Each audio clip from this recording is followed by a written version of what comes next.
আজিৰ গল্প ঔকুঁৱৰী। এখন দেশত এজন ৰজা আছিল।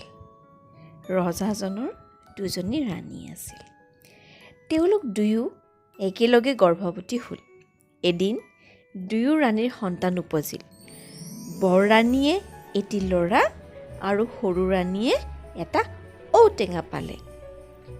সৰু ৰাণীয়ে তেওঁৰ ঔটেঙালৈ উপজিল দেখি বৰ বেজাৰ পাই তাক চোৱাপাতত দলিয়াই পেলাই দিলে। কিন্তু দেখা গ'ল দিনো ৰাণীয়ে কাম কৰিবৰ আৰু শুবৰ সময়ত সেই ঔটেঙাটো বাগৰি আহি ৰাণীৰ ওচৰ পায়হি। ৰাণীয়ে তাক দলিয়াই পেলালেও সি আকৌ বাগৰি আহি ৰাণীৰ কাষ পায়হি। এদিন ঔটেঙাটো দুপৰীয়া মানুহ নোহোৱা সময়ত বাগৰি গৈ নৈৰ ঘাট তাতে ৰৈ আছিল। সেই সময়তে বেলেগ এজন ৰজাৰ কোঁৱৰে সেই ঘাটৰ অলপ আওহতীয়া ঠাইতে বহি বৰশী বাই আছিল। কোঁৱৰে লক্ষ্য কৰি দেখিলে যে ঔটেঙাটোৰ ভিতৰৰ পৰা এজনী দীপ-লিপ সুন্দৰী কন্যা ওলাই নৈত গা ধুই উঠি ৰূপেৰে চাৰিওদিশ উজ্জ্বল কৰি চুলিকচাৰ ৰ'দত শুকাই লৈ আকৌ ঔটেঙাটোৰ ভিতৰত সোমাই বাগৰি মাকৰ ঘৰলৈ উভতি আহিল। ৰজাৰ ল'ৰাই কন্যাজনীৰ ৰূপ দেখি মোহ গৈ বাটতে বৰশী পেলাই থৈ ঘৰলৈ গুচি আহি ৰঘু ঘৰত সোমাল। ইফালে কোঁৱৰক বাপেক মাকে নেদেখি বিচাৰি চলাত লগাই শেহত ৰঘু ঘৰত শুই থকা পালে। কি হৈছে বুলি তেওঁলোকে কোঁৱৰক সুধিলত কোঁৱৰে ক'লে যে অমুকা ৰজাৰ ঘৰত এটা বাগৰি ফুৰা ঔটেঙা আছে। সেই ঔটেঙাটোৰ সৈতে মোক বিয়া দিব লাগে। ৰজা ৰাণীয়ে প্ৰথমতে সেইটো হাঁহি উঠা অসম্ভৱ কথা বুলি কোঁৱৰক বুজাবলৈ ধৰিলে, কিন্তু কোঁৱৰে নুশুনিলে। কোঁৱৰৰ খত বান্ধ এৰিব নোৱাৰি বাপেকে ৰজালৈ সেই বাতৰি দি ঔটেঙাৰ সৈতে নিজৰ কোঁৱৰৰ বিয়াৰ প্ৰস্তাৱ কৰি পঠিয়ালে।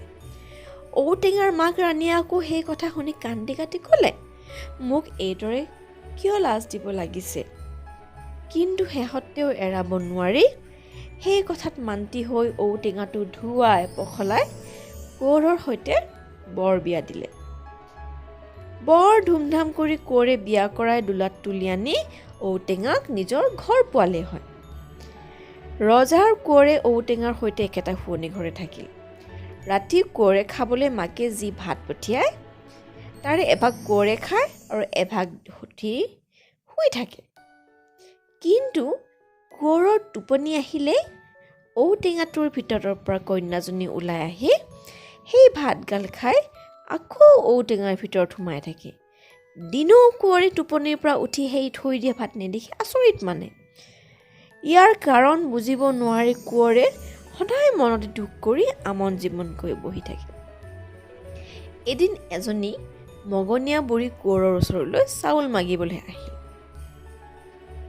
বুঢ়ীয়ে কোঁৱৰক আমন জিমনকৈ বহি থকা দেখি সুধিলে, বোপা, তুমি দেখোন মন মাৰি বহি আছা।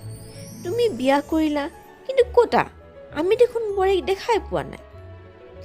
বুঢ়ীৰ কথা শুনি কোঁৱৰে আগৰ পৰা গুৰিলৈকে তাইক সকলো কথা ভাঙি ক'লত বুঢ়ীয়ে মাত লগালে, বোপা ঐ, ঔটেঙাটোৰ ভিতৰতে তোমাৰ কুঁৱৰী আছে। শুৱনি ঘৰৰ ভিতৰত একুৰা তুঁহ জুই ধৰি থবা আৰু দৈ গাখীৰ আঠিয়া কল ফেনেকি মিহলাই ওচৰতে এটা বাতিত থৈ দিবা। তুমি তোমাৰ শোৱা পাতিত টোপনি অহাৰ ভাওজুৰি নাক ঘোৰ ঘূৰাই থাকিবা। তোমাৰ টোপনি আহিছে ভাবি যেতিয়া ঔটেঙাটোৰ পৰা ছোৱালীজনী ওলাই ভাত খাবলৈ বহিব, তেতিয়া তুমি তৎকালিকে উঠি সেই ঔটেঙাটো তুঁহ জুইত দি পুৰি পেলাবা।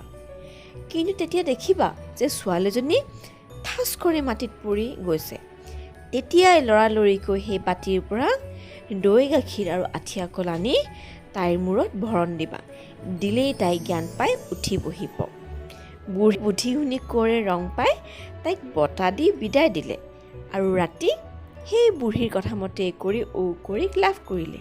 কোঁৱৰৰ মাক বাপেকে পিছদিনা এই ঘটনা শুনি আৰু বোৱাৰীকক দেখি তেওঁলোকৰ মনত আনন্দই হিয়া নধৰা হ'ল। বিয়নী ৰজাৰাণীলৈ এই বাতৰি তেওঁলোকে পঠিয়ালত তেওঁলোকৰো মনত মহাৰং মিলিল। আকৌ তেওঁলোকেও মহাপয়োভৰেৰে জীয়েক ঔকৰীক গৌৰলৈ বিয়া দিলে। আমাৰো কাপোৰ কানি কলা হ'ল আৰু আমি ঘৰলৈ গুচি আহিলোঁ।